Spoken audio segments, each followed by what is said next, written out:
Beaucoup m'a dit amen.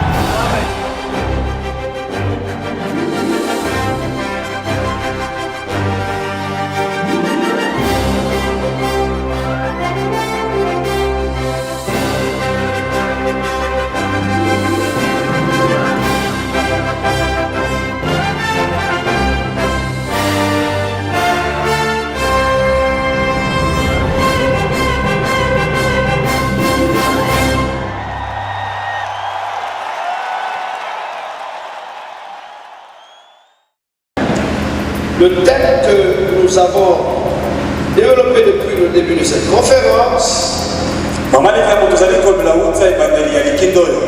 le sacerdoce selon l'ordre de Melchizedek.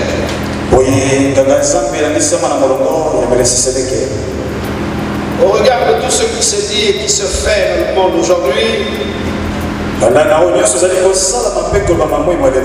est important et tant soit peu que nous puissions revenir dans ce qui est la doctrine véritable pour permettre à l'Église de garder le port vertu. Aujourd'hui, il y a tellement de doctrines. Mais ce fait n'est pas seulement d'aujourd'hui, parce que déjà même du temps de l'apôtre Paul, il y avait plusieurs doctrines.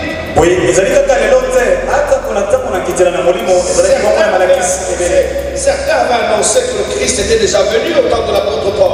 Ils avaient perturbé l'église du Seigneur. Mais l'apôtre Paul a dû prendre le stylo et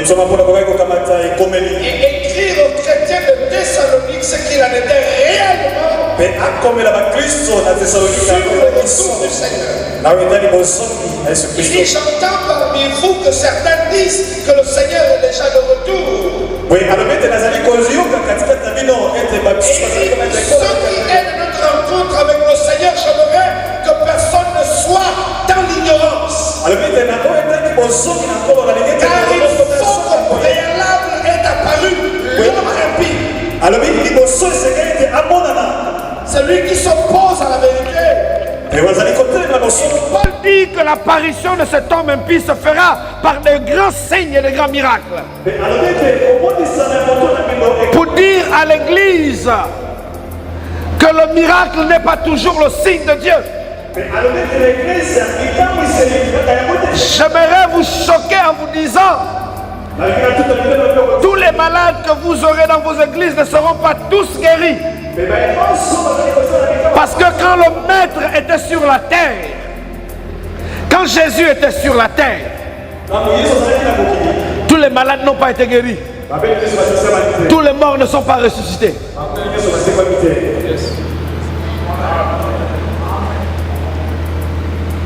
Il y a des malades qui sont là pour établir la gloire de Dieu, pour accomplir un dessein arrêté par Dieu lui-même.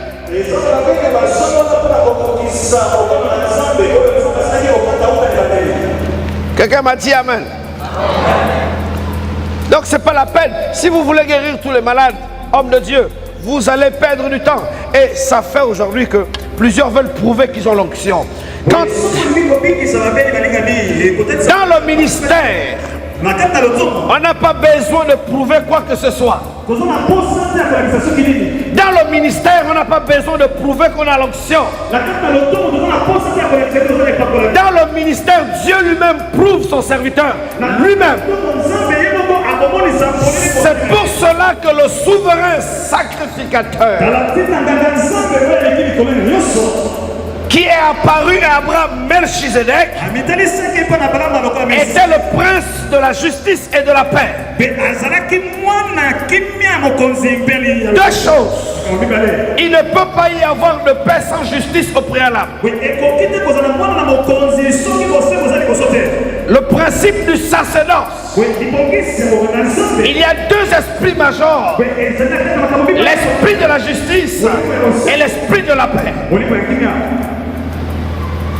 C'est Dieu qui justifie son serviteur. Dieu peut justifier son serviteur par une démonstration de puissance. Lorsque Pierre a été enchaîné et Silas jeté en prison, puisqu'ils étaient dans un ordre de sacerdoce nouveau, établi sur la nouvelle alliance, par Jésus-Christ le Seigneur, puisqu'il rendait ministère dans l'ordre nouveau que Jésus a établi sur la terre, nous rendons ministère en prêchant le royaume glorifié, en annonçant la résurrection des morts, la bonne nouvelle, en ouvrant les yeux des aveugles, en faisant marcher les paralytiques et en ressuscitant les morts. Nous sommes dans un autre ordre. L'ordre que Jésus-Christ lui-même nous a introduit. Alors, lorsque Paul était en prison, lorsque Paul et Silas étaient en prison, l'Éternel va le justifier par un miracle. Les chaînes de la prison vont tomber. C'est une justification. Deux fois dans le sacerdoce, on peut être coincé par une difficulté et Dieu vient nous justifier par un miracle. Je connais un homme de Dieu qui avait des dettes énormes et il commençait par prier dans sa maison, à louer l'Éternel, et pendant qu'il louait l'Éternel, quelqu'un a cogné à sa porte et il a dit: vous êtes Monsieur Williams? Il a dit: oui, c'est moi. On m'a envoyé vous déposer cela. Et quand il a ouvert la mallette, c'était exactement le montant qu'il devait. Je dis dans la justification, dans cette justification, Dieu fera en sorte que nos dettes puissent être payées. Dans cette justification, Dieu fera en sorte que tu puisses montrer au monde entier qu'il t'a choisi.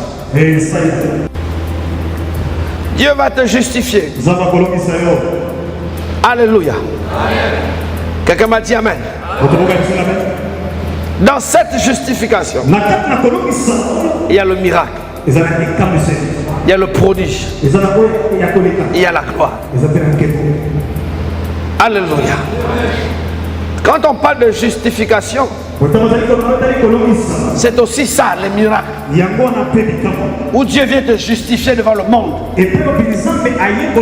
où Dieu vient démontrer qu'il t'a choisi par des signes, des prodiges et des miracles. Mais les miracles sont de plusieurs ordres. Le miracle, c'est pas seulement qu'un paralytique marche. Le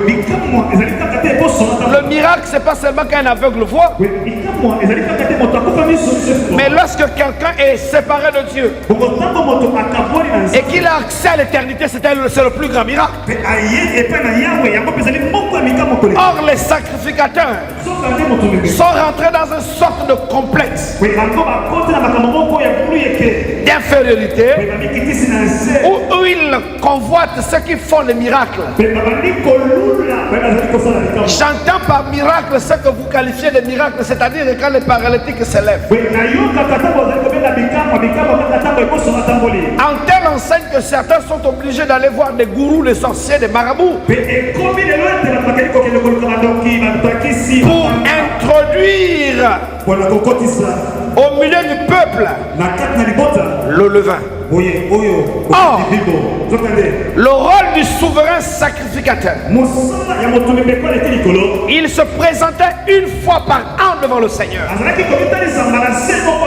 Il devait présenter une pâte qui avait été bien mélangée, mais sans qu'il y ait de levain à l'intérieur. Or, la particularité du levain, c'est de gonfler la pâte.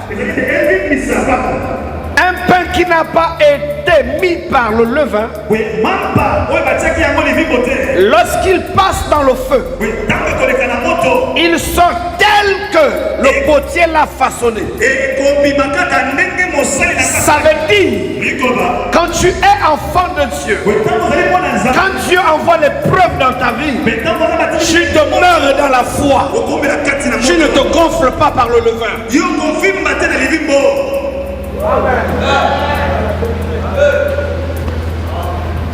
Ceux qui ont le levain, c'est des gens, dès que l'épreuve arrive, s'ils avaient 1 mètre, au moment où Dieu les a appelés, quand l'épreuve arrive, ils ont maintenant 4 mètres, ils gonflent. C'est le symbole de l'orgueil. Quelqu'un m'a dit amen. Il devait présenter. Donc nous avons le rôle, nous. Comme disait l'archevêque, d'agiter la gerbe. Ce qu'il avait, ces gerbes, c'était en réalité des semences que le peuple amenait. Vous devez comprendre que chaque homme de Dieu a le devoir d'enseigner à son fidèle de présenter à Dieu la gerbe. Aujourd'hui, il y a tellement d'enseignements. D'autres qui disent que la dîme est dépassée. D'autres qui disent que la dîme est dépassée. Les offrandes sont dépassées. Il y a des églises où on prêche. À la fin, on ne fait pas l'offrande. Parce qu'ils disent que Jésus était déjà l'offrande. Il y a tellement de doctrines, bien aimés dans le Seigneur, qu'il est important d'assister à de telles conférences pour essayer un temps soit peu de recadrer les choses,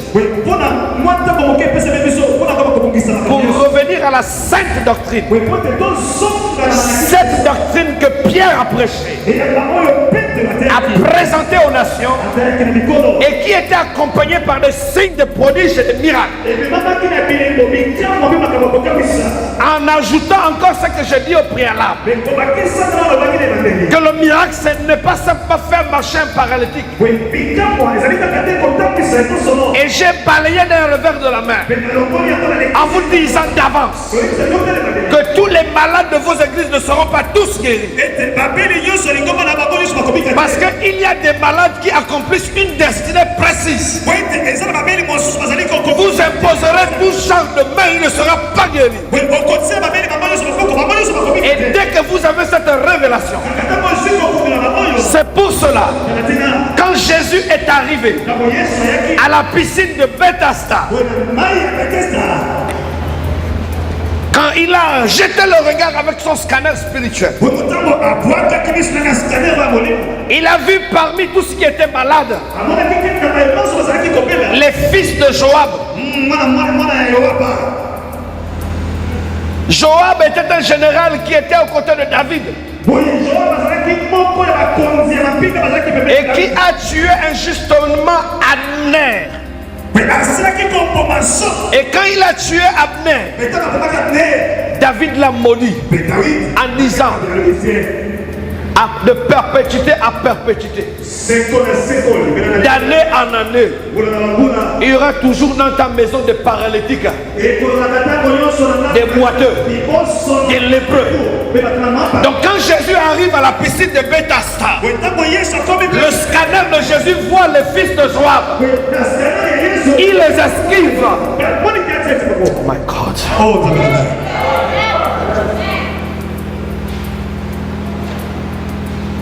Et il va voir un paralytique qui était là depuis 37 années. C'était peut-être un descendant de David, l'homme qui avait l'alliance éternelle, à qui Dieu a dit: tu habiteras sur un trône éternel, tu t'assiras sur un trône éternel. C'est une affaire de prédestination aussi. Il y a des gens parmi vous, vous êtes pauvres parce que Dieu a trouvé dans sa justice que vous restiez dans cette position. Parce que la justice de Dieu Elle définit le salut de l'âme à la fin. Dans la justice de Dieu, Dieu voit l'éternité. Il voit le salut de ton âme. Dans cette justice, Dieu voit le salut de chacun de nous. Alors c'est pour cela que Dieu permet que certaines demeurent dans la pauvreté. Je vais peut-être vous choquer ce matin. Dans sa justice, Dieu regarde que si je donne à cet homme de l'argent, je vais le perdre devant ma face. Alors dans sa justice, il te maintient dans une certaine chaise de position pour qu'à la fin tu sois gagné au ciel. Ils n'ont pas dit amen. Beaucoup d'entre vous, vous êtes dans une position parce que l'Éternel vous trouve bon à cette position. Dieu me dit de vous dire ce matin, Dieu ne donne pas tout à un homme. Ils ne disent pas amen. Dieu ne donne pas tout à un homme. Tu ne peux pas avoir tout. Dans des miracles, guérison, prophétie, parole de connaissance. Tout. Non. Seul Jésus qui remplit tout en tout.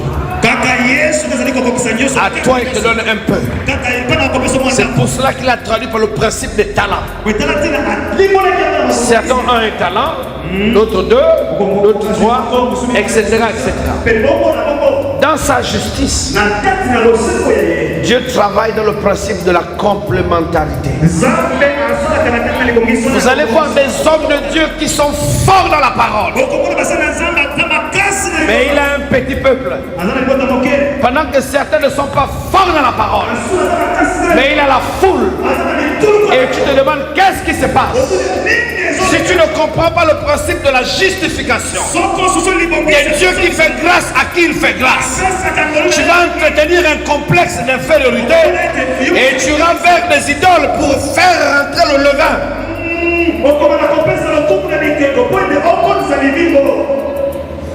Et ce levain font partie de ces enseignements que l'évêque donnait hier, où on vous dit qu'il faut sortir du corps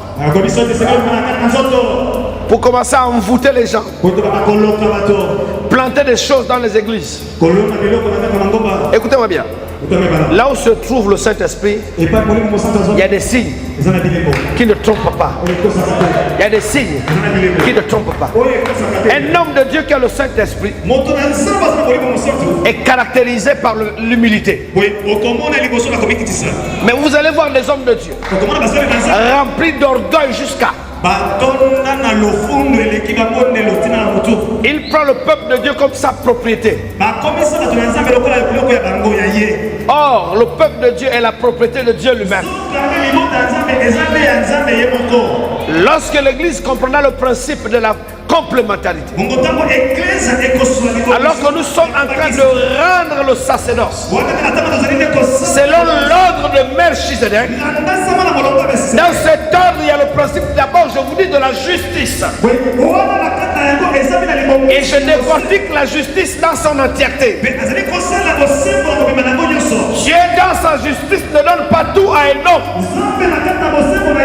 Il te donnera toujours le nécessaire pour que tu puisses aussi associer ton frère pour établir le principe de l'équilibre.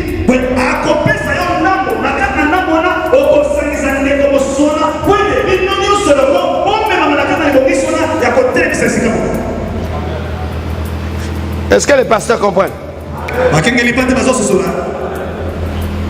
C'est près de 20 ans de ministère qui vous parle. Pour certains. Je sais de quoi je parle. Il y a trop de complexes entre les hommes de Dieu. Aujourd'hui, pour être homme de Dieu, il faut que tu aies une Jeep. Si tu n'as pas la Jeep, tu n'es pas un vrai homme de Dieu. Ma Bible me dit que Jean le Baptiste était vêtu de poils d'animaux. Il se nourrissait de miel et des insectes. Il était dans le désert.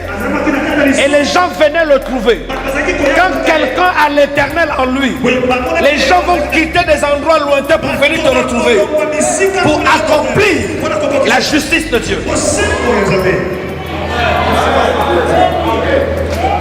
Nous n'avons pas besoin de planter des choses dans les églises pour attirer soi-disant les gens. Des églises où les gens meurent en désordre. Parce que le serpent qu'on a planté à l'intérieur avale les gens. J'aimerais vous choquer ce matin. Et je précise, j'espère bien. Le royaume des cieux, ce n'est pas la foule. Dieu n'est pas un Dieu de foule. Un jour, j'étais en train de pleurer devant le Seigneur. J'ai dit, mais Éternel, pourquoi tu n'envoies pas la foule devant moi?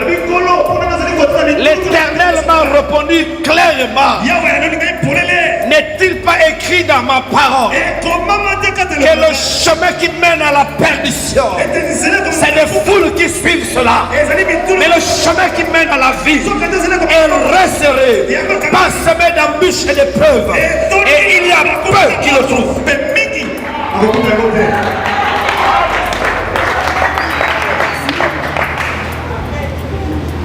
Depuis lors, je ne suis pas complexé. Tu as 1000 membres. Gloire à Dieu. J'ai 15 000 membres. Gloire à Dieu. Je me contente de ce que Dieu m'a donné.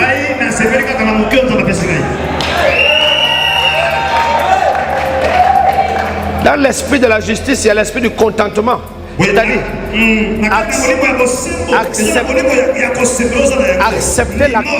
accepter la position que Dieu t'accorde. Tous les pasteurs ne sont pas appelés à devenir riches. Dans le principe du sacerdoce, il y avait la classification des sacrificateurs. Il y a les petits, il y a les grands. Que l'on ne vous trompe pas. Dans l'ordre, il y a les chefs et les subalternes. Tout le monde ne peut pas être chef.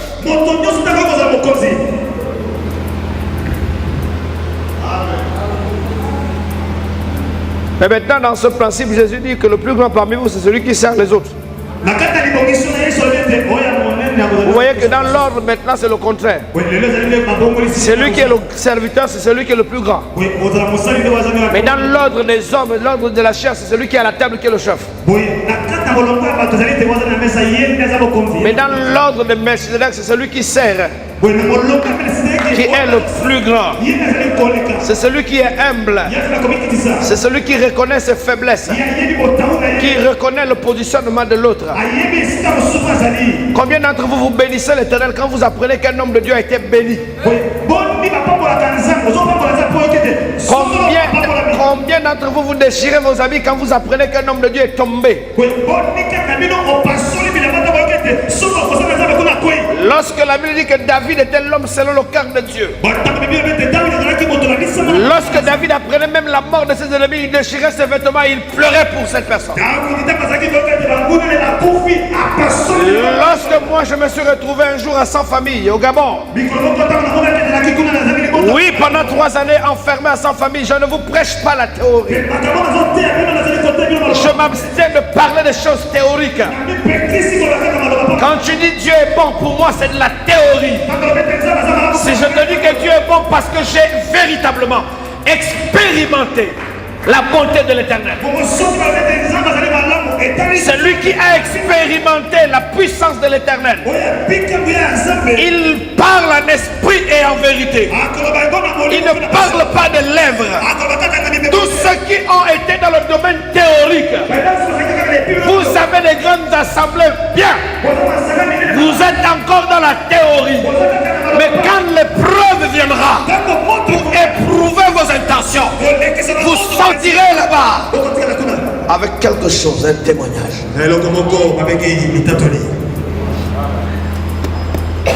Vous chantez Dieu est bon, Dieu béni. Ça c'est la théorie. Il y a une chose qui m'a marqué chez mon père spirituel, l'archevêque. Ça c'est notre mère, c'est son épouse. Je voulais le dire devant les gens. J'ai jamais vu un homme qui a une discipline comme cet homme. Un souverain sacrificateur doit être discipliné. Dans l'ordre de Melchizedek, les choses sont bien positionnées. Ce n'est pas dans le désordre. Il y a des choses sacrées. Voilà un homme de Dieu. Sa femme tombe malade.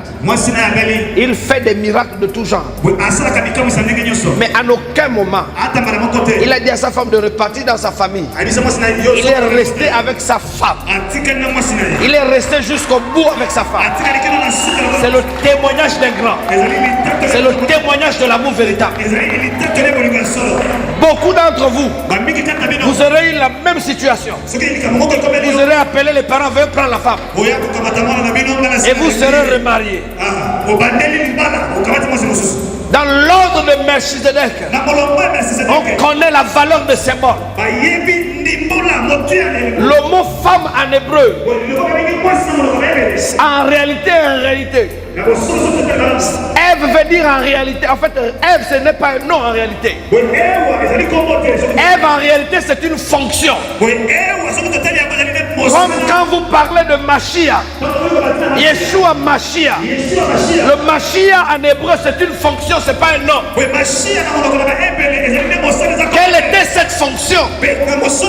Cette fonction, c'était les 4 liquides que le sacrificateur versait sur la bête qui devait être sacrifiée. Il y avait 4 liquides. Il y avait de l'eau, il y avait l'huile, il y avait le lait et le vin. Les 4 fonctions de ces liquides, c'est ça le Mashiach.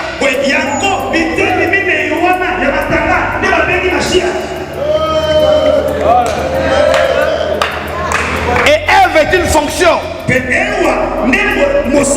Adam lui-même, c'est une fonction. Un gouverneur. Ève veut dire en hébreu profond les racines de l'arbre de vie.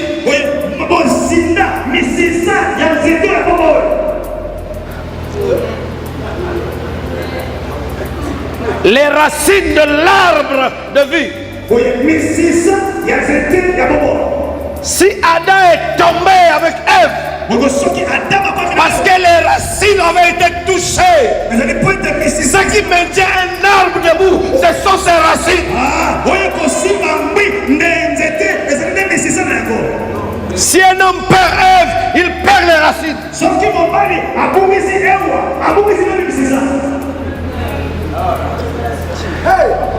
Vous qui vous amusez avec vos femmes, vous prenez vos femmes comme des balles de baseball.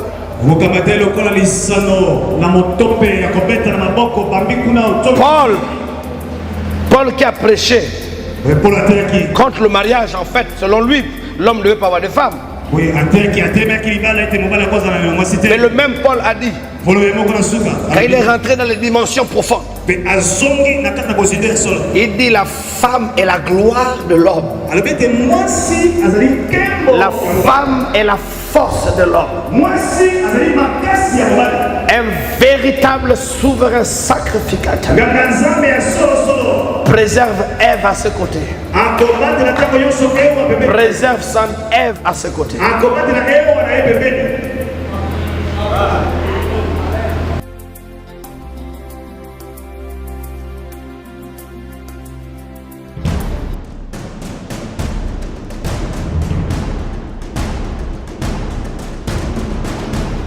Vous m'a dit amen.